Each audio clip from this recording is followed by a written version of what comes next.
ერთი ცეცხლის შეწყვეტაზე შეთანხმება იყო გაგრა დავკარგეთ და ბოლოს სოხუმის დაცემის წინა დღეს შევარნაძემ გამოაცხადა სასწავლო წელი დაწყებულად. სულისკვეთება, საბრძოლო სულისკვეთება იმდენად მაღალი იყო, რომ ბევრ თვისებას დათმობდნენ იმისთვის, რომ მოგვიანებით ომში წასულიყვნენ და საქართველოსთვის ებრძოლათ.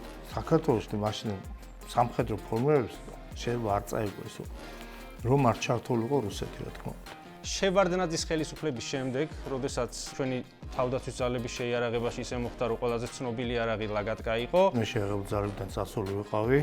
გარკვეული თანხმობის გამო მაშინდელ მინისტრ ოქროაშვილთან და შემდეგ პრეზიდენტ სააკაშვილთან. რა ხდებოდა უშუალოდ 2008 წლის გაზაფხულიდან მოყოლებული? ომი დაწყებული გვაქვს რუსებთან 92 წლიდან. როდის არ უომიათ რუსებს ჩვენთან. უბრალოდ გაიხსნა იმათი მხრიდან ცეცხლი თუ ამას რამე საყოფაცხოვრებო ტიპის კონფლიქტი ხო არ უძღოდა წინ? 4 თუ 6 ქვემეხი ისროდა იმას ხოდა სოფლის მიმართულებით. თუ ცეცხლსვანად ვერ ახშობდა ისინი მოლაპარაკების მაგიდასთან არ ხდებიან. თუ რუსეთს უნდა ომის დაწყება, მიზეზის მოძიება მას არ ჭირდება. რუსები როგორც მახსოვს მე აცხადებდნენ რომ ჩვენ არაფერს შუაში არ ვართო.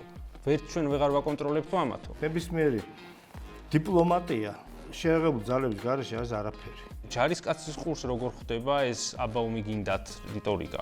რუსეთი არის ოკუპანტი და შენი მოწინააღმდეგე, სამხედრო პოლიტიკური მოწინააღმდეგე და ქართველი მებრძოლები იბრძოდნენ თავიანთი მიწისთვის.